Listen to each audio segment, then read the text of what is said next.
Merci à tous. J'espère que vous avez bien profité de cette pause déjeuner. Bienvenue à celles et ceux qui nous rejoignent pour cette deuxième édition des Assises internationales de la ville sensible. Alors, nous reprenons tout de suite donc le programme avec une parenthèse poétique. Pour cela, nous accueillons Natacha Ben-Simon, artiste, poète et brodeuse. Elle nous a fait l'honneur de réaliser la très belle affiche de cette deuxième édition. Et je vous laisse découvrir son univers. Merci. Merci d'être là. Bonjour à tous. Alors, je m'appelle Natacha Ben-Simon. Mon métier, c'est de faire de la prospective et de la stratégie de marque, notamment pour les marques de luxe. De réfléchir au monde comme il va, d'un point de vue philosophique, socio-anthropologique, esthétique, et surtout de tirer les fils créatifs pour inspirer les marques, les nourrir, tant intellectuellement que stratégiquement et aussi créativement, sensiblement. Et au-delà de ça, j'écris des poèmes que je brode à la main. Et j'en fais des œuvres plastiques que j'expose en galerie ou que je fais là. Je tisse des fils qui relient. Je crée des trames, des tissages. Je file, je noue, je dénoue, je renoue. Et je tire les fils. Je tisse des mots sur une trame et je laisse le fil filer. Je ne le coupe pas. Je le laisse tomber.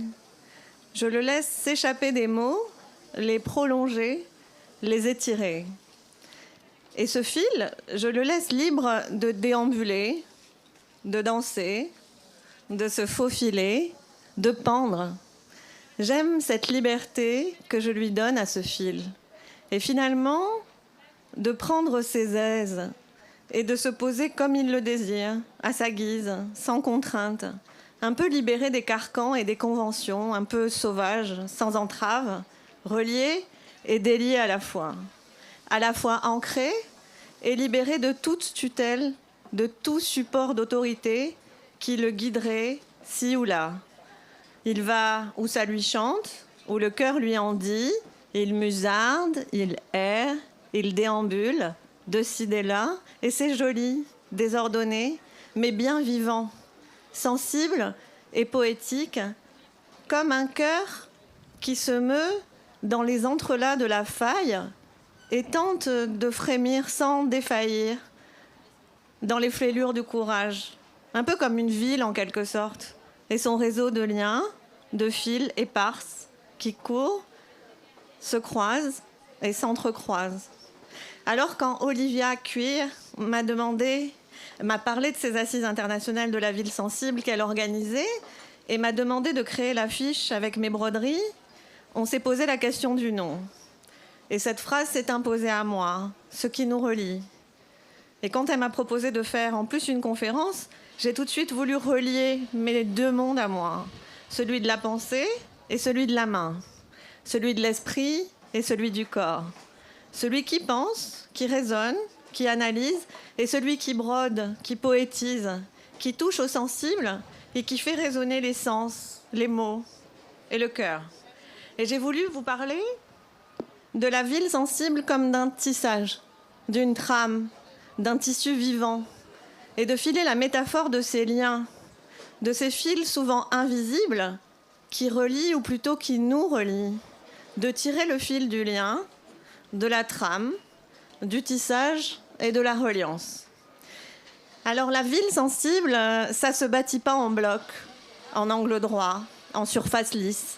Elle se déploie comme un textile en devenir, un tissage urbain, où chaque rue est un fil, chaque place un nœud, chaque rencontre une maille supplémentaire dans la grande étoffe du vivant.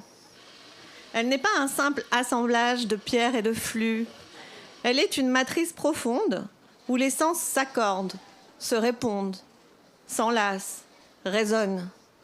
Cette ville, on ne la marche pas, on la traverse. Comme on traverse une étoffe, en sentant sous les doigts la vibration douce ou rêche de ses fibres. On ne l'habite pas, on l'interprète.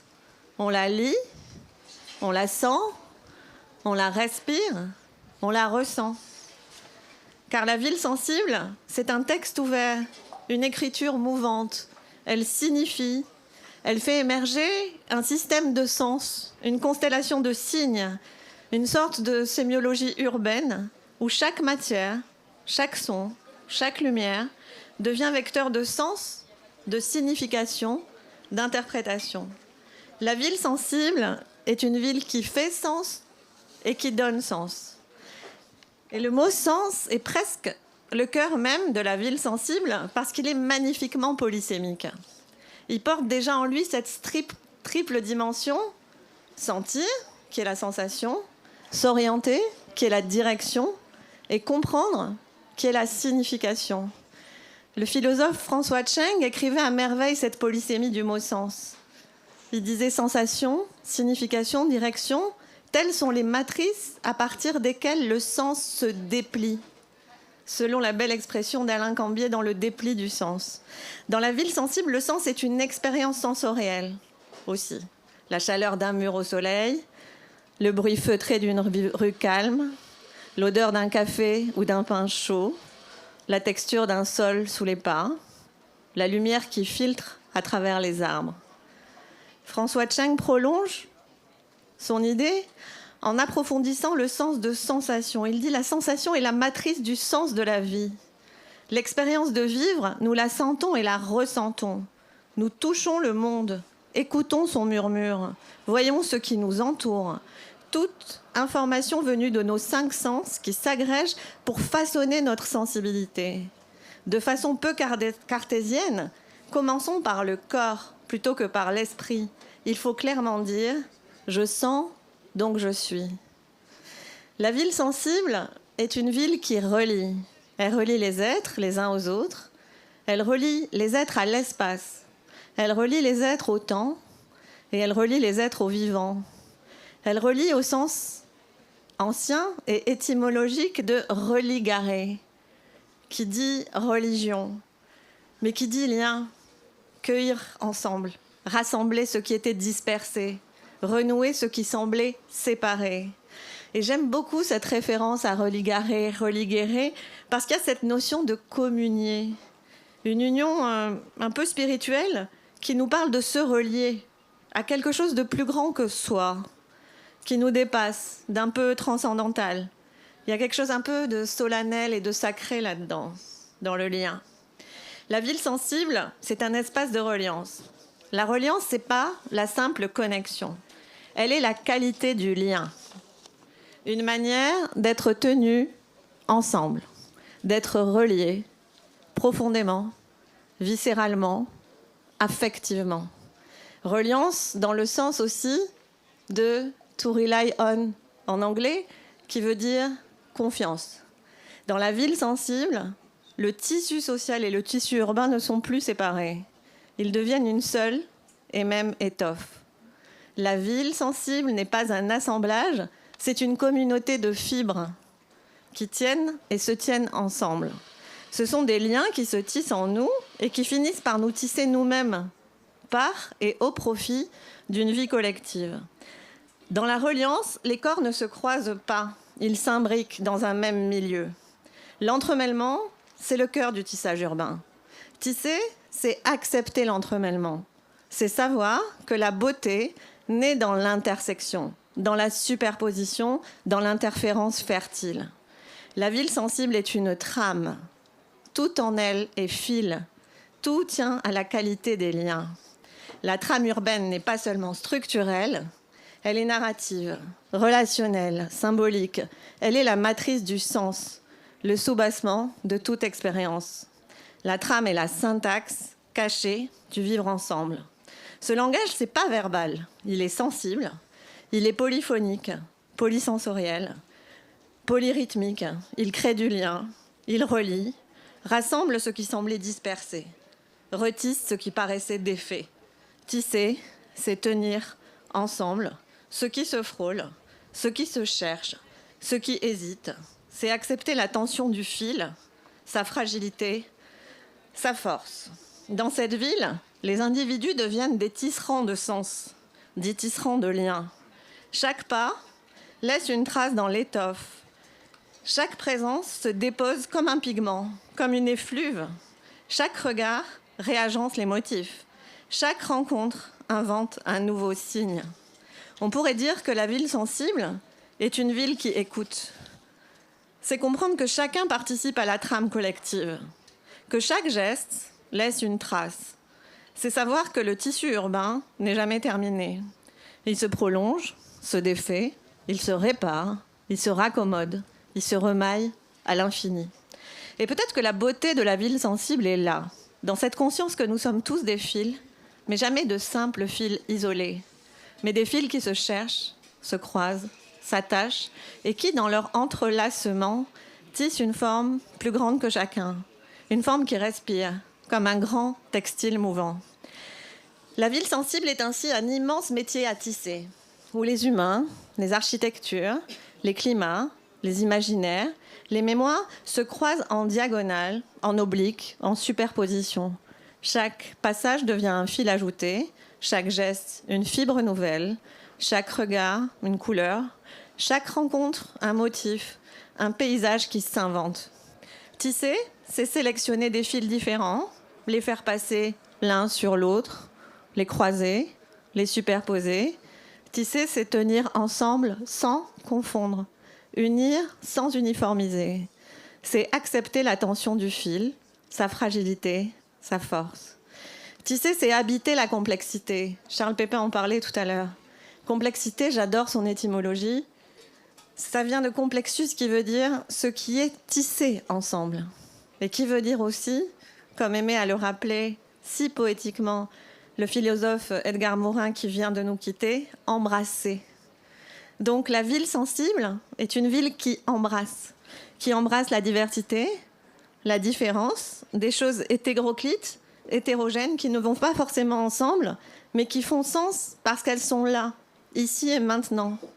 Elles se croisent, se regardent, se frôlent, s'envisagent, se dévisagent, s'évitent, s'invitent, se choisissent, se détournent, s'en mêlent, s'enlacent, se séparent. C'est là, c'est ça le lien qui relie le vivant. Ce fil invisible qui circule en chacun de nous et se faufile dans les interstices des mouvements, des rencontres, des passages, des traversées. La ville sensible, c'est l'hybridation, comme art de tisser le monde. Hybrider, c'est faire dialoguer des fils hétérogènes, les faire tenir ensemble, faire naître une trame nouvelle à partir de matériaux, de cultures, de signaux, de corps qui autrement resteraient séparés. Hybrider, c'est tisser de nouvelles alliances, créer des passerelles entre les mondes, des disciplines, des usages, des sensibilités, faire dialoguer l'ombre et la lumière, le minéral et le végétal, le flux et le refuge, le sensible et le symbolique. C'est un travail de tisserand. C'est une action précise, créative, attentive, un geste patient presque sacré où chaque fil compte et où chaque jonction devient un sens et fait sens. Une manière de relier sans dissoudre, de rapprocher sans uniformiser, de faire tenir ensemble ce qui ne tenait pas. Là où il n'y avait qu'une fibre solitaire, l'hybridation introduit un autre fil, puis un autre encore, jusqu'à ce que l'interlac devienne motif, jusqu'à ce que le motif devienne langage. La ville sensible, c'est réparer la trame du vivant. Nous vivons une époque de fragmentation. Fragmentation des rythmes, fragmentation des territoires, fragmentation des attentions, mais aussi fragmentation du lien humain. Les sociétés se polarisent, les discours se radicalisent, les communautés se replient, les identités se durcissent. Partout, la séparation progresse entre les individus, entre les groupes, entre les cultures, entre les visions du monde. La modernité urbaine a souvent organisé l'espace selon des séparations. Séparation des fonctions, séparation des quartiers, séparation des populations. Mais la séparation spatiale finit souvent par devenir séparation sociale. Comment sortir des logiques de division pour retrouver un sens du commun ? Comment mettre l'humain au centre de l'urbain. C'est ici que la notion de ville sensible prend toute sa profondeur. La ville sensible travaille à l'inverse de la division, à l'inverse de la séparation et de la coupure. Elle crée des espaces d'interaction, des lieux de rencontre, des zones d'interdépendance. Elle ouvre des passages là où il y avait des frontières. Elle fabrique du commun. Elle fait du collectif. Elle reconnaît que le vivre ensemble n'est jamais donné. Il se construit, il se cultive, il se tisse. Dans ce contexte, une question devient centrale. Comment recréer du lien? Comment réparer le tissu urbain? Et pour finir, je voudrais dire que la ville sensible, pour moi, c'est la ville d'un hyperhumanisme et pas d'un transhumanisme. À l'heure de la virtualisation, de la dépersonnalisation, de la désindividualisation, la ville sensible, elle affirme une autre voie, avec plus de corps, plus de contact, plus de relations, plus de vivants, plus de sensibilité. Et c'est là que la ville sensible prend tout son sens, parce qu'elle rappelle que le lien ne se télécharge pas, que la résonance ne se programme pas, que la reliance ne se simule pas, et qu'il faut des lieux pour se rencontrer, des matières à toucher, des présences à éprouver, des espaces pour tisser du commun. La ville sensible, c'est une ville de l'hyperlien. Elle recrée une trame humaine, une trame sensible, une trame poétique. Mais surtout peut-être, la ville sensible est une ville de la réparation. Réparer la trame qui relie, réparer les liens du vivant, réparer les liens urbains. Urbain avec un H comme humain et comme humus, qui est le retour à la terre et qui a la même racine qu'humilité. Dans un monde fragmenté, accéléré, parfois dur, la ville sensible devient un espace de consolation. Alors peut-être que la vraie question n'est pas quelle ville voulons-nous construire, mais quel monde voulons-nous habiter et quelle humanité voulons-nous cultiver? Et peut-être que la réponse tient en une phrase. La ville sensible est la forme urbaine de notre désir de rester profondément humain. La ville où, malgré tout, et peut-être plus que jamais, nous continuons à faire lien, à faire monde, à faire humanité, par ce qui nous relie et pas par ce qui nous sépare.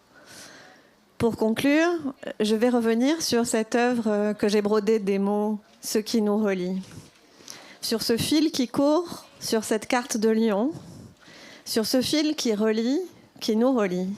C'est un fil rouge, c'est le fil de la vie, le fil du cœur.